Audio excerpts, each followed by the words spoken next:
A paz do Senhor Jesus ao grupo Louvor e Adoração.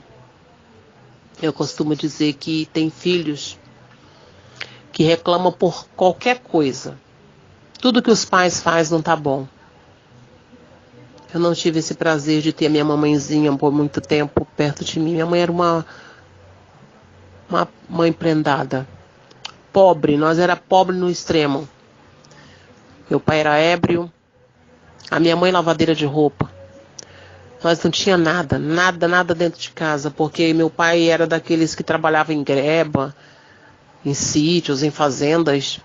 Ele ficava 9 meses, 1 ano fora de casa. Quando chegava bêbado, alcoólatra, batia na minha mãe. Minha mãe era toda machucada. Batia nos filhos, colocava a família toda para dormir no meio dos matos, fora de casa. Quebrava tudo que nós tínhamos, então nós não tinha nada. Tinha algumas redes dentro de casa, alguns bancos. E quando ele chegava, nós já juntava aqueles trapinhos, aquelas roupinhas que tinha, já colocava num saco e já ficava ali, minha mãe atento para poder a gente correr.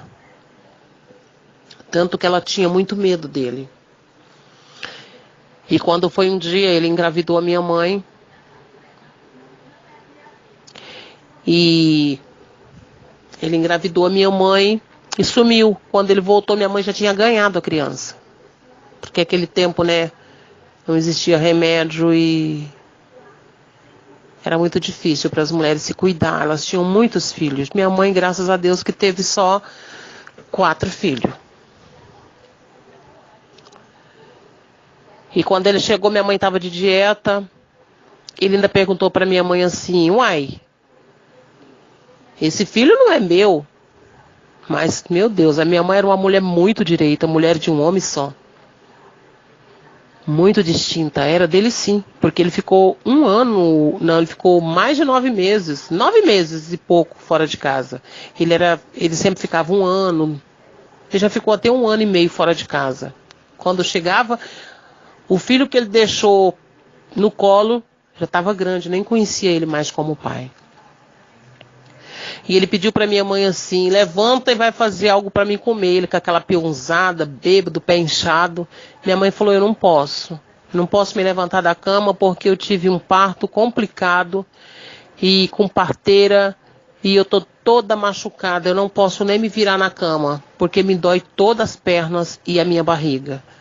Ela falou: pede para Vilma, que era minha irmã de 18 anos. Ele falou: não, eu quero que você levante e vai fazer algo para mim comer. E você já sabe se você não for. E a minha mãe começou a chorar em cima daquela cama de dieta. Ela estava numa cama a qual nem colchão tinha, irmãos. Era capim. E a cama era feita daqueles pau a pique, enfincada na terra, porque a nossa casa não tinha piso, era chão mesmo, batido. E ela com muito medo, a minha irmã já ficou apavorada de ver ele falando daquele jeito. A minha irmã já pegou a recém-nascida, levou pro vizinho, me pegou, eu com 3 anos de idade, levou pro vizinho, pegou meu irmão de 8 anos e levou também para o vizinho. E ele chegou até a beira da cama da minha mãe, começou a chutar o pé da cama da minha mãe. E a minha mãe dizia para ele: para, Antônio, para, eu não posso fazer a comida para você. E ele começou ali a dar chute na cama, e como o pé da cama era enfincado no chão, a cama começou a balançar e a minha mãe caiu no chão. Quando a minha mãe caiu no chão, ele começou a dar chute na minha mãe, nós só escutávamos os gritos dela. Eu tinha 3 anos de idade, mas está tudo gravado no meu subconsciente. Ela gritava: ui, ai, ui, ai. Nunca saiu do meu subconsciente os gritos da minha mãe. Aquele gritinho, sabe? Sentindo aquela dor, mas não querendo passar para os filhos não estar ouvindo. E ele bateu na minha mãe ali e saiu com as peãozadas de dentro da nossa casinha, do nosso barraco, e foi embora. E a minha irmã correu lá para socorrer, que a minha irmã era Deus no céu e minha mãe na terra para a minha irmã. Como a minha irmã amava a minha mãe. Minha mãe lavadeira de roupa, puxava água no poço, escovava as roupas com aquele sabuco, porque não tinha escova, passava as roupas com ferro de brasa, para poder dar a comida para os filhos, para não ver os filhos morrer e perecer de fome. Porque o dinheiro que o meu pai ganhava era só para a bebida. Só para a bebida. Mas a minha mãe, ela era uma guerreira. Uma mulher que amava os filhos e que vivia para os filhos. Quando a minha irmã chegou ali no quarto, a minha irmã viu a minha mãe, aquela cena terrível, minha mãe caída de bruços, cheia de sangue. E a minha irmã virou a minha mãe, viu que ela não estava respirando, correu no vizinho, arrumou um jipe, aquele jipe antigo, pediu para o vizinho levar ela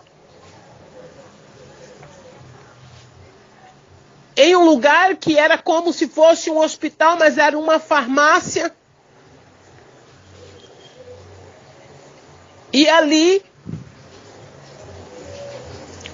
o dono daquela farmácia, que era tipo um hospital, que ele era igual um médico, mas não era médico, era um farmacêutico, entendido, colocou os aparelhos da minha mãe e disse para a minha irmã: eu sinto muito, mas ela teve hemorragia interna e morreu.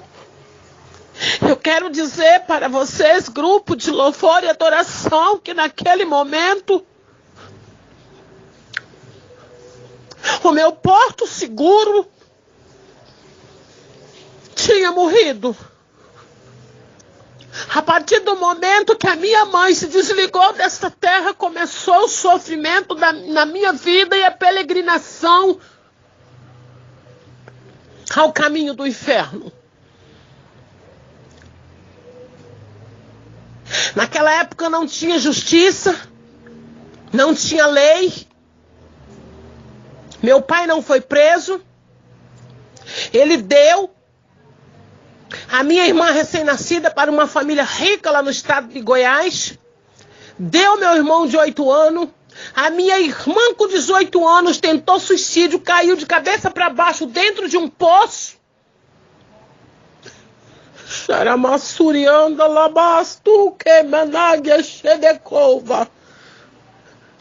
E ele olhou para mim e disse para mim assim: você eu não vou dar para ninguém porque você parece muito comigo. Vendeu o barraquinho que nós tínhamos no estado de Goiás, colocou a minha roupa e a roupa dele, que eram uns trapinhos, dentro daquele saco, e viramos mendigo. Andarilhos, como esses andarilhos, quando vocês estão viajando, vocês vê de uma cidade para outra, no meio das estradas, cabeludos, sujos, mal cheirosos, e que muitas pessoas têm medo, porque pensa que é um bandido, pensa que é um malfeitor.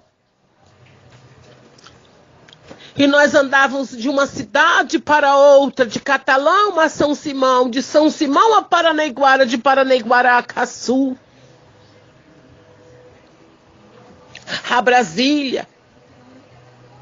Nós já chegamos até em Brasília, dias e dias e dias, pegando carona, a pé, mendigando, em Goiânia. Dormia nas ruas. Quantas vezes eu acordei com os cachorros lambendo a boca do meu pai, eu com fome, uma menininha de 3, 4 anos de idade, suja, mal cheirosa, dormindo no relento, na porta de bares, nas ruas, nas avenidas, nas estradas, bebendo água de poço de lama. Quantas vezes eu dizia para o meu pai: pai, eu estou com fome. E ele não me ouvia porque estava bêbado, caído. Não se dava conta nem dele mesmo, mas eu gritava porque era meu pai. O instinto meu era chamar ele, porque ele era o meu pai. E eu sem entender Se a minha mãe estava morta ou estava viva, eu dizia: mãe, por que você não me ouve? Eu tô com fome, minha mãe. E eu não sabia que a minha mãe tinha morrido, porque o meu subconsciente, ele era de criança. Eu tinha 3 anos para 4 anos.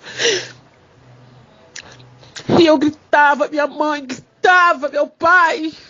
E eu gritava, minha irmã, ela não estava mais para me ouvir.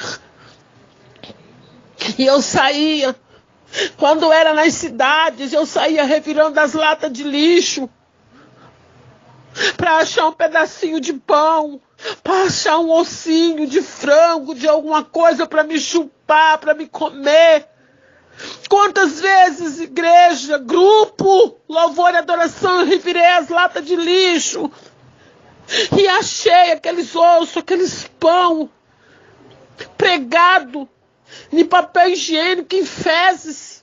E a fome era tão doída, a fome era tão triste, que eu comia daquele jeito para saciar a dor da fome. Você não sabe o que é a dor da fome. Vocês não sabem o que é a dor de um frio. Vocês não sabem o que é a dor de ver um pai ébrio caído. Vocês não sabem o que é a dor de ver um pai matando a sua própria mãe, você indefesa, tão pequenininha, sem poder fazer nada da tua vida. Mas eu quero dizer, grupo de louvor e adoração, que Deus já tinha um plano na minha vida. Deus já me contemplava dos altos céus. Alabassude cantarabaxericovanaias. E eu vivia andando, perambulando pelas ruas. Nunca tomava um banho, nunca trocava aquela roupa. O cabelo sempre foi um cabelo muito bonito, mas deu tanto piolho na minha cabeça. E aqueles piolhos começaram a comer a minha cabeça. E começou a dar ferida. E aquelas feridas começaram a lastrar sobre meu cabelo e a minha cabeça. E eu sentia agulhadas na minha cabeça, perfurando a minha cabeça. E eu não sabia o que era. Uma criança de 3, 4 anos não sabia. Nem naquela época eu não sabia o que estava acontecendo. Uma certa mulher viu eu gritando, abaixadinha com a mão na cabeça, e eu fedia muito. Ninguém conseguia chegar perto de mim. Essa mulher se compadeceu de mim e pediu para ver a minha cabeça. E quando essa mulher pediu para ver a minha cabeça, que ela abriu o cabelo, estava fervendo de bicho. Os bichos estavam me comendo viva. Ouvintes deste grupo de louvor e adoração, os bichos estavam me devorando viva. Tem gente nesse mundo que quer ser tanta coisa, mas olha, nós não podemos ser muito. Nós não é nada, nós é pó e cinza. E naquele momento ela me levou para o médico, os médicos raparam a minha cabeça, tinha vários buracos de bichos na minha cabeça. E o médico ali foi tirando daqueles bichos, deu um copo de bicho, tinha bicho enorme. Ele falou: eu não sei como essa garotinha está viva, esses bichos já era para estar comendo o cérebro dela. Oh, Rimalaia, Suriei, decanto, mas quando Deus tem uma promessa, quando Deus tem obra em nossas vidas, oh, decanto, Ramanagassúria, Deus, Ele nos dá livramento e nos protege. Passemos pelo vale da sombra da morte, Managassúria, mas mal nenhum acontece, porque Ele está conosco. Remanaia, Suricanto. E ali eu tomei alguns remédios e voltei para as ruas de novo. Hoje meu pai pegava e me dava eu para alguém. Aquela pessoa me cuidava, dava banho, trocava de roupa no outro dia. Ele sarava a cachaça e vinha e dizia: ei, Seus traficantes de menor. Vocês roubaram a minha filha, tomaram posse da minha filha. Eu vou denunciar. A pessoa ficava com medo e me entregava de novo para o meu pai. E eu ali naquele sofrimento, naquela lacuna, naquela dor, naquele abandono, naquela tristeza, vivendo onde o vento mandava, eu ia jogada como uma folha ao vento. Oh, aleluia. Remandagaçu, não tem como eu não chorar.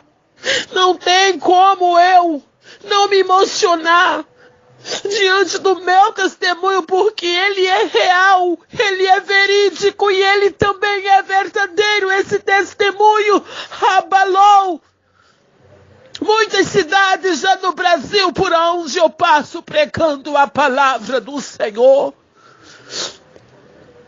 Esse testemunho já fez com que pastores se levantasse dentro de um grande congresso a qual preguei a palavra do Senhor, e viesse ao meu encontro e batesse nas minhas costas e disse para mim, missionária, eu confesso, eu quero aceitar Jesus. De novo, queremos mulheres com bagagem como a senhora para administrar a palavra de Deus.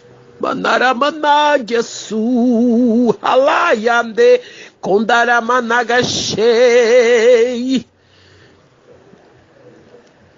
E eu andando de uma cidade para outra, naquele sofrimento, naquela tristeza, naquela lacuna, sem saber direito o que estava acontecendo em minha vida, porque o meu subconsciente não captava tudo ao mesmo tempo. Eu era criança. Eu sentia tudo aquilo, mas eu não tinha aquele sentimento de adulto, de entender tudo ao mesmo tempo. E um certo dia, eu acordei com um peso muito forte sobre mim, me sufocada. O meu próprio pai, um homem de 2 metros de altura, um homem muito grande, me estrupando. Eu com 3, 4 anos de idade. Aquele homem me estrupando. Eu gritava a minha mãe, gritava a minha irmã. Ninguém me ouvia naquela escuridão, na beira daquela estrada. Eu nunca esqueci. Aquele homem me estrupando.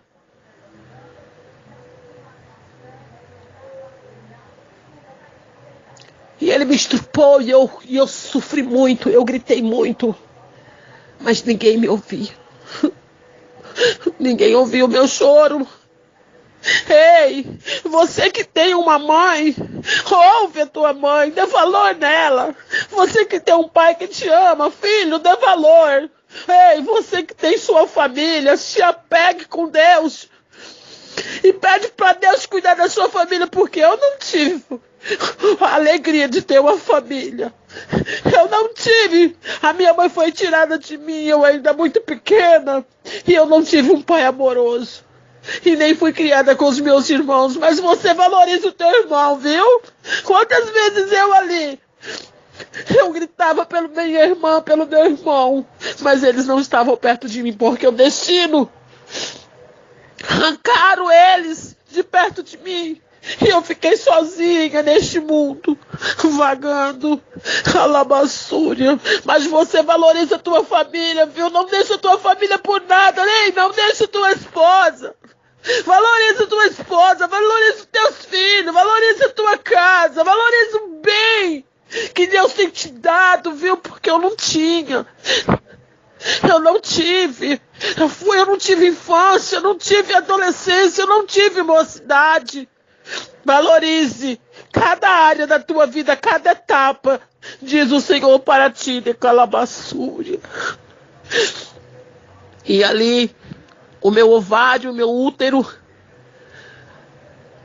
saiu para fora. E eu fiquei desacordada.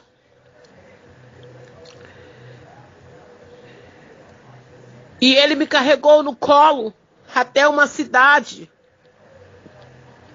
E chegando naquela cidade, ele me deixou deitada em uma praça. e sumiu para beber.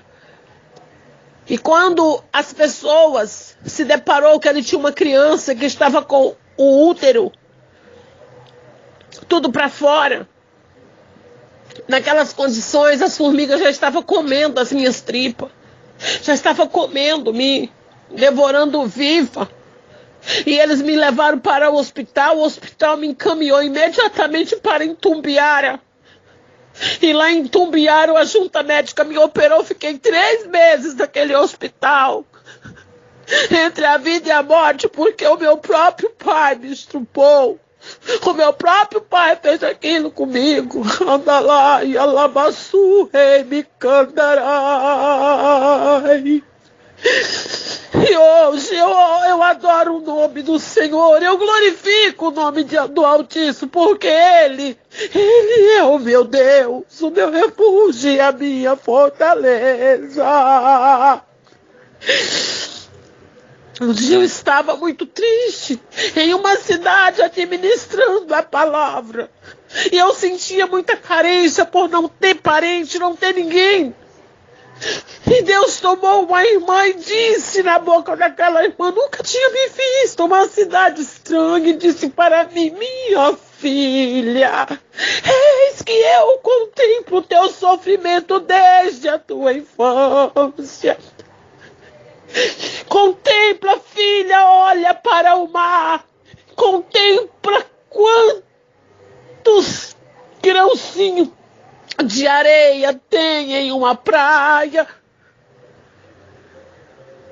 Assim são seus irmãos sobre a face desta terra.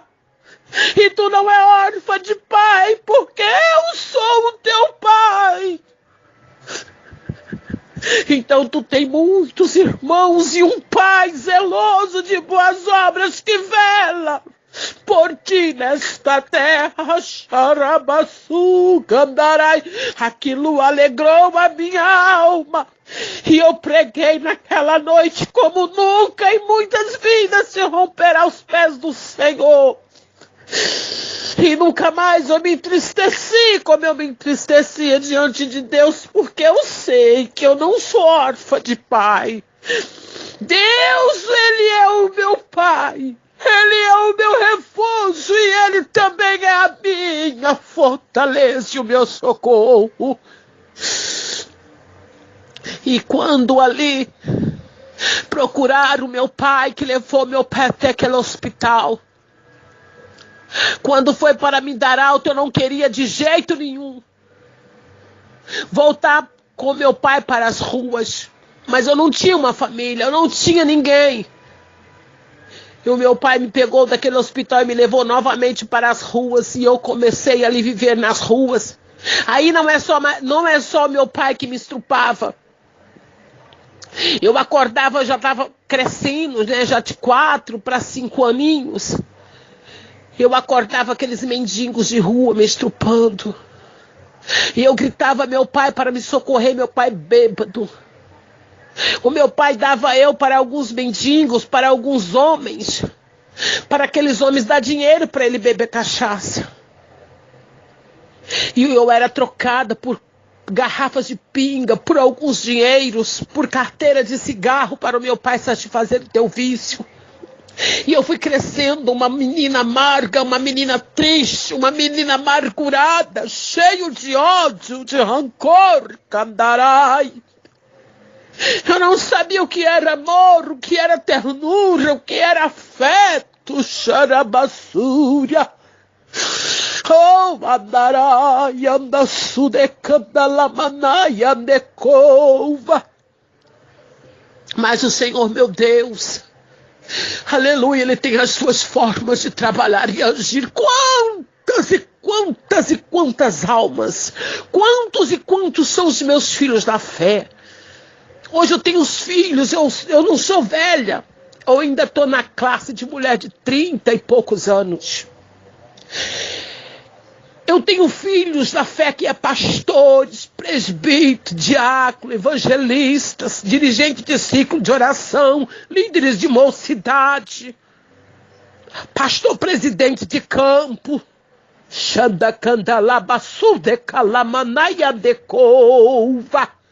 Filhos que eu ganhei na decorrer da caminhada na presença do Senhor. Olha como valeu o que eu passei lá no passado, porque hoje eu ganho almas através do meu testemunho. Por onde passo, as almas se rendem aos pés do Senhor em lágrima e permanece na presença do Senhor. A irmã Maria Neide, que está aqui no grupo, que é a minha irmã, eu ganhei ela para Jesus. Ela conhece a minha vida, porque ela mora aqui perto de mim. E outra hora eu estarei gravando outro pedaço do meu testemunho, porque é muito extenso. Amém, grupo? Por enquanto vai ficar até aqui. Aí depois eu vou estar gravando outro pedaço. E o nome do Senhor assim, olha, aleluia. O Senhor vai se sucedendo assim, o nome do Senhor vai ser glorificado. Amém? Um abraço e a paz do Senhor a todos.